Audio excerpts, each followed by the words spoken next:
How many times have you said, I want to, and added something behind it? I'm sure a lot. If you are like me and most people out here, the I want to list is pretty long. But how many times have you said, I want to, but it never came true? Keep listening, and I'll offer you something that'll serve you better than I want to.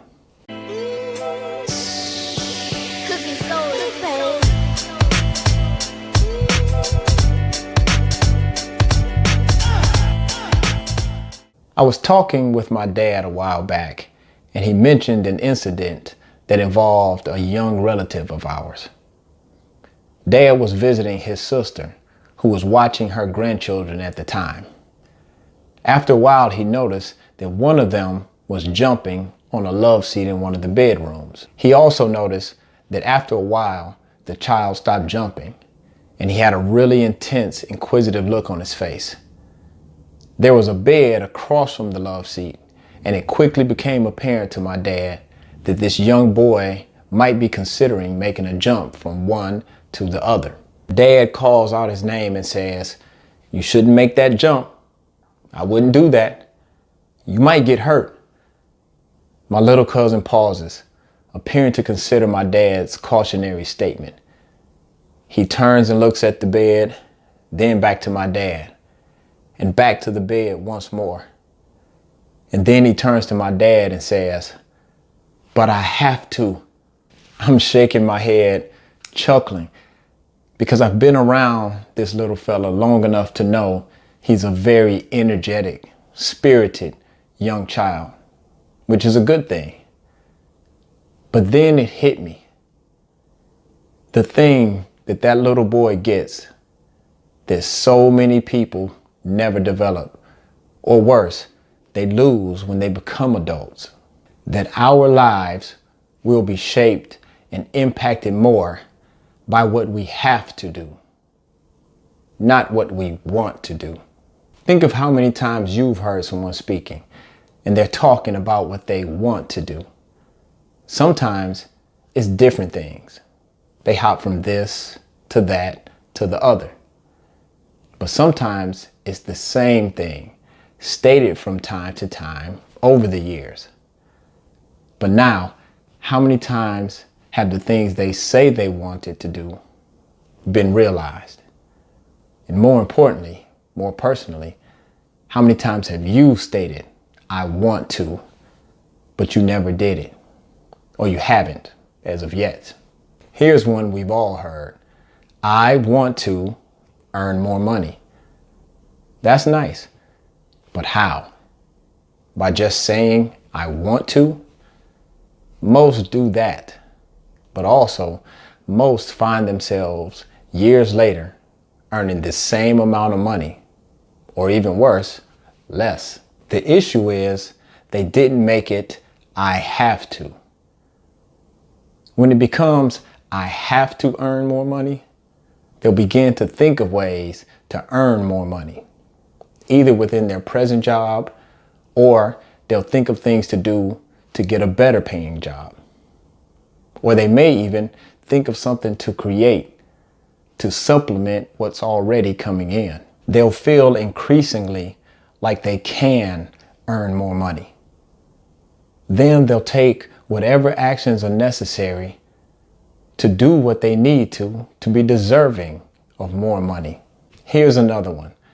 I want to have a strong, loving relationship. Good for you, but that's not enough.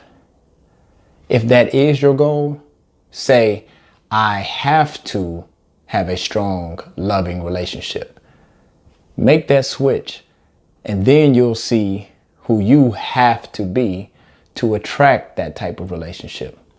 And also what type of person you'll accept to share it with. You'll begin feeling like offering your best in a meaningful relationship, and feeling like that's all you'll agree to in return. You will take the actions to raise your standard of self. Then you'll attract and recognize the person who comes along with the same high standards. Is a physical appearance or performance level in your desire?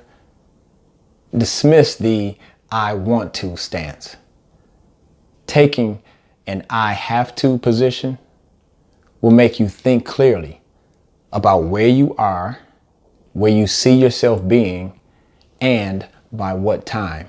You'll start to picture it until you begin feeling like you can get there. You'll find out what's best to do for you, and then you'll do it until you reach that state.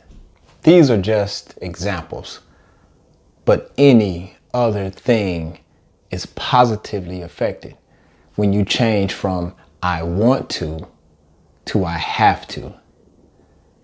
It'll change your thoughts, feelings, and actions about your goals, and then things will change for you. I have to is powerful, so powerful. When it comes to our goals to be, do, or have something, it shouldn't simply rest on I want to. Now, I'm not suggesting to always nor blindly leap first. You can and should research something before making a decision to pursue it. That's just being informed and educated. You should practice the feeling of achieving that something as much as you can. That's just being envisioned and passionate. But at some point, after all the learning and the yearning, you have to do stuff. Without that conviction and the actions, you may just cement yourself into just wanting. I believe Tony Robbins once said, "We don't get what we want, we get what we have to have." And I get that. I've applied it to some things in my life and seen the positive results of that specific switch. Results don't lie. And it's not that some people can get it while others can't. If you can grasp the concept, say the words with conviction, try it. See what results you can get. Take a chance. Take a leap, like my little cousin did. By the way, I asked my dad, did he make it when he jumped? Dad replied, no. He came up short. He jumped, missed, and hurt his knee a bit. I thought, okay, he hurt himself. He didn't injure himself. He didn't kill himself. He did, however, learn. Perhaps he learned to not jump at all.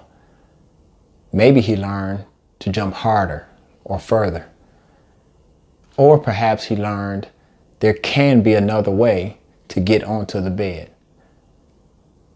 What I would like him to have learned is to keep saying, I have to.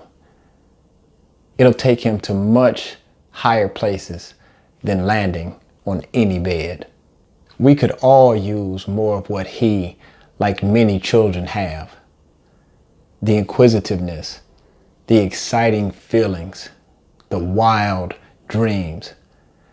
But more importantly, more impactfully, the daring to still say, I have to. Thanks for tuning in. Until next time, if you like the content here, hit the like button. If you would like to share it with someone, hit the subscribe button and the notification bell so YouTube can let you know when I have another video. As always, make a good day. Peace.